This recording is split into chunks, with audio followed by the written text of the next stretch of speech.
Allahumma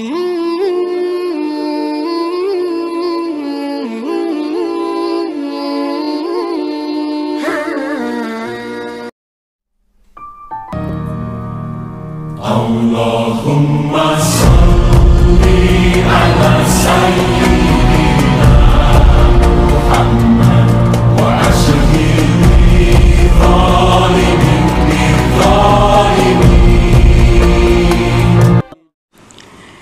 Bismillahirrahmanirrahim. Pada kabar-kabar yang terdahulu bahwasanya Allah Subhanahu wa ta'ala mewahyukan kepada sebahagian nabi-nabinya, hanya saja aku menjadikan untuk kekasihku. Yang dimaksud dengan kekasihku ini adalah khullah, artinya khalil. Hanya saja aku menjadikan untuk kekasihku orang yang tidak lelah dari mengingatku, berzikir kepadaku. Artinya orang-orang yang dijadikan Allah kekasihnya itu adalah orang-orang yang tidak lelah daripada mengingatku, berzikir kepadaku. Nah, itu jangan diartikan sempit bahwa yang dimaksud dengan berzikir itu adalah orang yang mengucap la ilaha illallah, karena kita kadang mungkin dalam 24 jam mengucap la ilaha illallah itu. Bukan diartikan dengan zikir itu orang-orang yang mengucap istighfar, salawat, atau Allah Allah, atau hu. Karena manusia manapun kada akan bisa selama 24 jam hanya itu yang diucapnya, hanya itu yang diingatnya. Tetapi pengertian zikir di sini adalah secara luas, bahwa apabila kita melihat segala sesuatu, apapun sesuatu itu, kita lihat sesuatu itu tidak terlepas daripada Allah Subhanahu wa ta'ala, maka itu adalah termasuk daripada zikir kepada Allah. Apapun yang kita lihat, apabila kita melihat itu sesuatu kada terlepas daripada Allah, itu adalah zikir.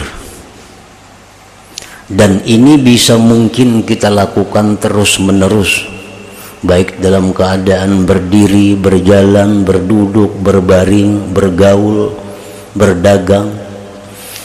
Nah, itu bisa dilakukan, bahwa kita melihat sesuatu, apapun sesuatu itu, kita lihat dia, bahwa dia itu tidak bisa terlepas daripada Allah Subhanahu wa ta'ala. Maksudnya sesuatu itu kada terlepas dari Allah, bukan dipaham bahwa Allah itu berikit lawan sesuatu itu. Nah, itu pengertian yang membahayakan. Allah tidak akan lepas daripada makhluknya sekejap jua pun. Jangan dipaham itu betikap, kayak berikit itu. Artinya Allah Ta'ala itu kada lepas daripada makhluknya. Satu, pengetahuannya. Dimanapun makhluk itu berada, pengetahuan Allah selalu ada. Artinya bahwa Allah itu selalu mengetahui kapanpun, dimanapun keadaan makhluknya. Satu. Jadi bisa kita artikan bahwa Allah itu kada lepas dari makhluk. Nah, nang kada lepasnya apa? Satu, ilmunya. Ilmunya. Innallaha bikulli syai'in muhita. Allah itu dengan tiap-tiap sesuatu itu meliputi. Nah, yang kedua yang tidak lepas makhluk ini daripada Allah adalah penglihatan Allah. Dimanapun kita berada, apapun yang kita perbuat, di tempat yang manapun kita kada bisa lepas daripada pandangan Allah. Nah, kada lepas dari pandangan Allah. Nah, jadi bisa kita katakan Allah tuh kada lepas dari segala sesuatu. Nah, bisa kita artikan bahwa Allah itu tidak terlepas daripada makhluknya, daripada segi pemeliharaannya. Karena setiap makhluk per detik, per kejap selalu perlu perlindungan Allah, pemeliharaan Allah. Sekejap jua pun makhluk itu lepas daripada pemeliharaan Allah, maka makhluk itu binasa. Nah, jadi dengan ini bisa juga kita sebut bahwa Allah tuh kada bisa lepas daripada makhluknya. Nah, jadi ini merupakan inti daripada zikir.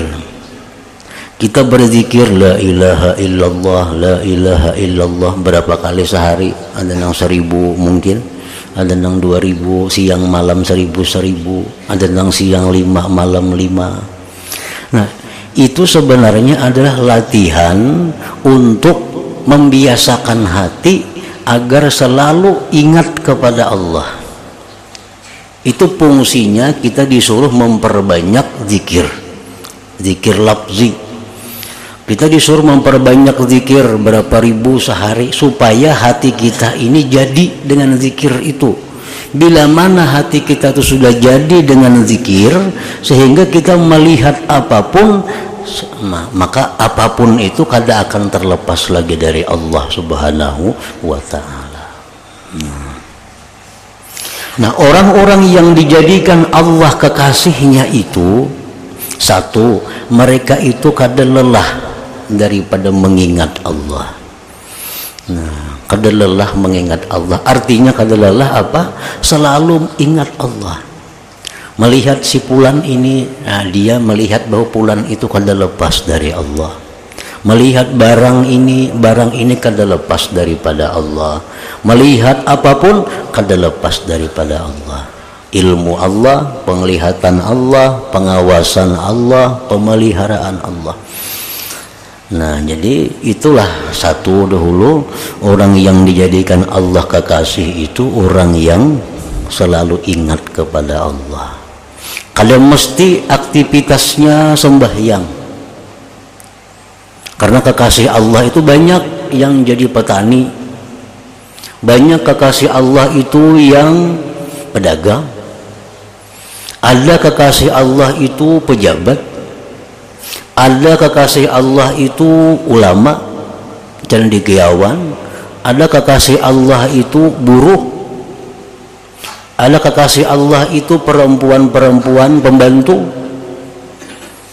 Itu kada jadi masalah pekerjaan mereka, tetapi intinya kekasih Allah itu apapun pekerjaan yang mereka kerjakan, mereka selalu ingat akan Allah Subhanahu wa ta'ala. Nah, ingatnya itu yang jadi pedoman, bukan pekerjaannya. Berapa banyak orang yang salat sampai hitam dahinya tapi hatinya lupa kepada Allah. Berapa banyak orang yang kelihatan jadi buruh tapi hatinya selalu ingat kepada Allah. Ingatnya itu yang dipandang oleh Allah, bukan pekerjaannya, bukan aktivitasnya.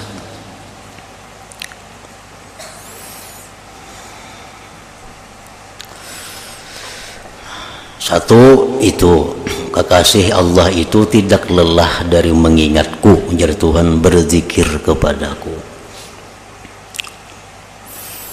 Jadi jangan aneh, jangan heran kalau melihat kekasih Allah itu mereka kada terlihat berzikir lisan. Ya, karena zikir lisan itu hanya adalah bagian daripada latihan untuk memantapkan zikir hati. Nah, karena zikir lisan ini hanya merupakan bagian untuk memantapkan zikir hati. Bagi orang-orang yang sudah hatinya sudah kada lupa lagi dengan Allah, mungkin dia meninggalkan zikir lisan itu. Banyak aulia Allah tuh kada kelihatan zikirnya, kada kedengaran zikirnya, tapi hati mereka selalu ingat kepada Allah. Yang kedua, ujar Tuhan, orang yang kujadikan kekasih itu dan ia tidak mengutamakan sesuatu dari makhlukku mengalahkanku. Dan ia tidak mengutamakan sesuatu dari makhlukku mengalahkanku.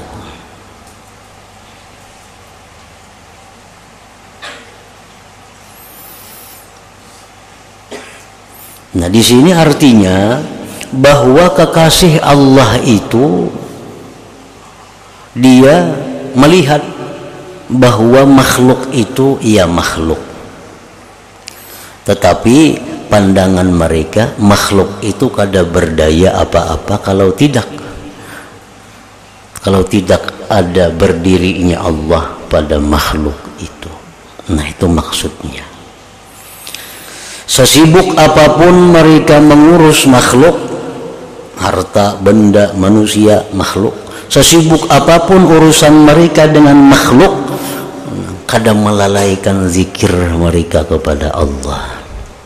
Kadang melalaikan. Kenapa? Karena mereka sudah mantap hatinya, apa yang mereka lihat itu kada terpisah dari Allah. Jadi kada kawalalai dengan Allah itu. Apapun yang diurusnya, apapun kesibukannya, kadang mengganggu zikirnya, karena ia sudah melihat sesuatu apapun kada bisa lepas dari Allah. Nah, dan ia tidak mengutamakan sesuatu dari makhlukku mengalahkanku. Nah, jadi itu sudah berbicara kepada bagian ma'rifatullah ngarannya. Orang yang ma'rifat kepada Allah tadi ada dua jalan mereka. Satu, mereka itu ada yang melihat sesuatu kada terlepas dari Allah. Yang dia melihat Allah itu ada pada segala sesuatu. Nah, itu kehidupan orang-orang kekasih Allah. Kada lepas dari itu. Kadang-kadang mereka melihat sesuatu kada lepas dari Allah. Kadang-kadang mereka melihat Allah qiyam, ada pada tiap sesuatu. Nah, itu ma'rifat. Itu orang yang ma'rifat. Artinya ma'rifat itu adalah menyatukan, mengawinkan antara syariat dan hakikat. Nah, syariat lawan hakikat itu dikawinakan. Siapa nama mengawinakan hakikat lawan syariat itu? Nama mengawinakan siapa? Nama mengawinakan itu ia tarikat ngarannya. Tarikat itu kita jalani untuk bisa memaduakan antara hakikat dengan syariat. Bila hakikat syariat ini padu satu, kita kada mau lagi lalai kepada Allah. Kada mau lagi lupa lawan Tuhan. Dimanapun kita berada, apapun keadaan yang kita hadapi, kalau sudah syariat hakikat itu sudah kawin, sudah satu. Nah, kayak apa caranya supaya bisa kawin itu? Nah, disuruh orang bertarikat. Nah, tarikat itu artinya jalan untuk menuju perkawinan antara syariat dan hakikat. Kalau orang bersyariat saja, ini kada ingat lawan Allah, melihat bulan-bulan, melihat ini mutlak sampai di situ. Itu orang bersyariat saja. Kalau orang berhakikat saja, ini kada ingat lagi lawan sesuatu samuan dilihatnya Allah, kada kawajuan itu. Nah, jadi yang paling sempurna itu adalah syariat itu dikawinkan dengan hakikat. Nah, itu ngarannya adalah ma'rifatullah. Nah, jadi melihat sesuatu, ya sesuatu juga, melihat orang-orang juga, tapi orang itu kada lepas dari Allah. Nah, itu ngarannya sudah kawin syariat lawan hakikat. Kalau melihat orang itu, ingat orang itu aja, ngarannya syariat. Kalau inya melihat orang, kada lagi melihat Allah semata, ngarannya hakikat saja itu. Nah, Jadi yang disuruh tuh kita melihat orang-orang, tapi orang tuh kada bisa lepas dari Allah. Nah, bila kita macam itu, kawa kita 24 jam zikir kepada Allah. Walaupun kita guring kita pun guring berzikir ngarannya. Bila sudah kawa yang macam itu. Jadi itu gunanya tarikat. Tarikat ini supaya kawa ke jenjang itu. Kan tarikatnya mulai tubat, dulu tuh tarikat tuh batubat, kayak nawara, zuhud, sabar, syukur tuh tarikat itu. Ujungnya supaya bisa menyatukan antara hakikat dan syariat tadi. Jangan dibuang syariat tuh, kada boleh dibuang. Syariat tuh tubuhnya Nabi. Orang meniadakan syariat sama meniadakan Nabi. Nah, hakikat pun kada boleh dibuang. Dibuang hakikat sama meniadakan roh Nabi. Kada kawa. Nabi kita hidup. Nabi kita punya jasad dan punya roh. Berarti harus ada hakikat dan syariat itu. Orang saraba Allah Ta'ala tapi kada bersembahyangan tuh hantu. Kada bersembahyangan, puasa kada, sembahyang kada. Jadinya aku mandang hakikat saja. Enggak tuh jangan bermakanan juga, jangan bermakanan lagi, jangan berminuman lagi, jangan berguringan lagi, ingatan Allah Ta'ala lagi semacam lagi. Nah, jadi itu sesuatu yang kada bujur, sesuatu yang salah kalau hanya hakikat yang dikaji. Syariat itu wajib ada. Buktinya apa? Lahirnya Nabi itu menunjukkan bukti adanya syariat. Hakikat itu pun ada, buktinya adanya roh Nabi kita. Jadi dua itu mesti dikawinakan supaya normal, Bila sudah itu jadi satu, nah mengingat Allah itu kada ada lapahnya, dengan sendirinya ingat Allah. Nah kemudian lagi kada bakalan mau utamakan makhluk daripada Allah, karena sudah tahu makhluk itu kada bisa lepas dari Allah.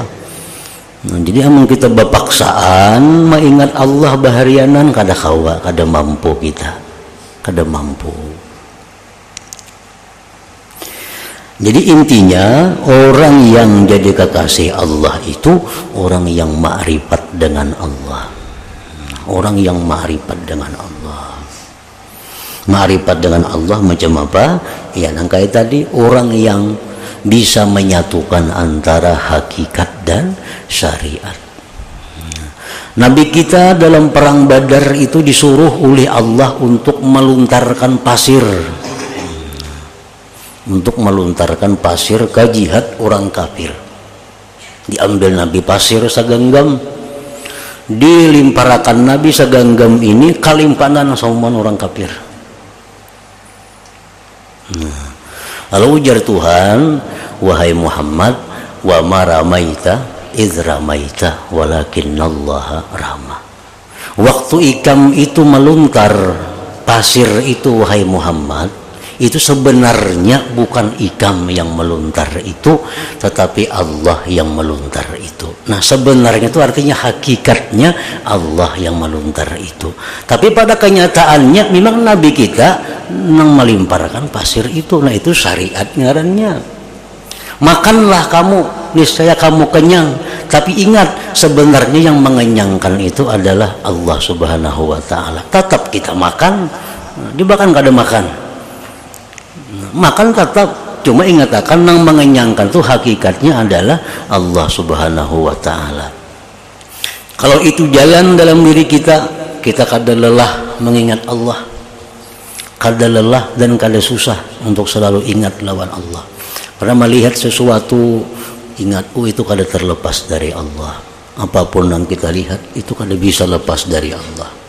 Cuma tadi digaris bawahi, bujur-bujur digaris bawahi, arti kada lepas lawan Allah itu bukan menyatu. Nah, bukan menyatu, bukan itu menyatu yang kayak apa, kayak banyu lawan susu, jangan kayak itu memaham. Ini menyirikkan itu, membuat syirik. Artinya Allah Ta'ala itu menyatu dengan kita, kada lepas dengan kita ilmunya. Kada lepas kemana aja kita berjalan, Tuhan tahu aja. Nah, menyatu juga ngarannya tuh, menyatu juga. Nah, kemana aja kita berjalan Tuhan melihat lawan kita, menyatu juga penglihatannya lawan kita. Jadi jangan diartikan bahwa zat Allah itu bersatu lawan zat kita, bergampir. Nah itu syirik itu. Dan jikalau ia dibakar dengan api, niscaya ia tidak merasakan sakit dengan pembakaran itu.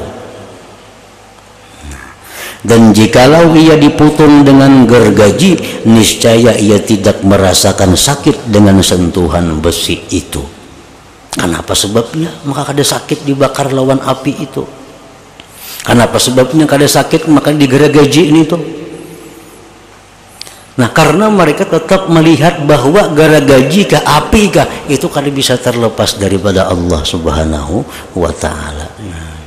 Contohnya macam Nabi Ibrahim dibakar dengan api, justru dingin macam salju yang Sidin rasakan. Dingin. Nabi Ibrahim waktu dibakar Namrud dengan api. Siti Masyitah, ini orang perempuan pembantu Fir'aun, tapi makrifat kepada Allah. Begitu dimasukkan dalam kuali dengan air yang mendidih, dicaburakan ke sana, Masyitah kedinginan. Mati dalam keadaan kedinginan, bukan luyuh, bukan lupa, kada. Macam siapa lagi dari sahabat Nabi, Sumayyah. Sumayyah ini perempuan pertama yang syahid dalam Islam. Sumayyah itu ibunya oleh Ammar bin Yasir. Dipaksa oleh orang kafir agar meninggalkan Islam. Nah, Sumayyah tetap kada mau. Mati-matian dia Islam. Akhirnya ditumbak oleh orang kafir. Tapi takurihing Sumayyah itu kada merasakan sakitnya tumbak itu. Kenapa? Karena Sidin sudah berada di alam ma'rifat kepada Allah Subhanahu wa taala. Nah, jadi kekasih Allah itu mereka sudah sampai kepada tahap yang demikian itu. Apalagi sakit gigi maginnya kada apa-apa itu. Ada kuciak-kuciak pang sakit bantahan tak batis. Sakit gigi, sakit batis, sakit awak kada napa-napanya itu. Jadi lain orang yang ma'rifat lawan Allah itu sakitnya lawan orang sakit biasa. Lain. Sedikit kepala lagi sakit sudah kada sembahyang lagi, meriap dingin awak sudah pukul 7 sembahyang subuh. Nah, kalau orang ma'rifat lawan Allah kada macam itu.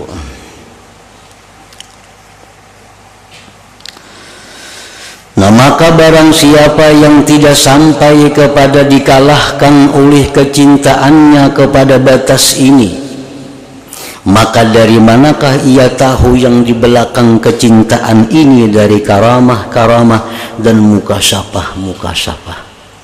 Allah itu membukakan hal-hal yang gaib.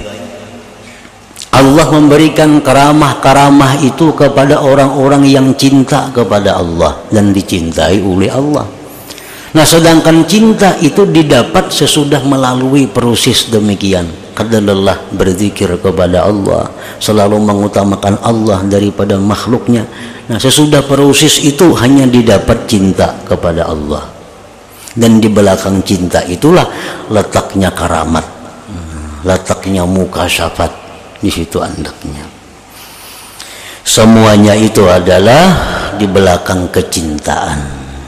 Dan cinta itu di belakang kesempurnaan iman. Dan makam-makam iman dan keterpautannya pada bertambah dan berkurangnya adalah tidak ada batas hitungannya. Kekasih Allah satu dengan yang lain pun kada sama Allah kasihnya.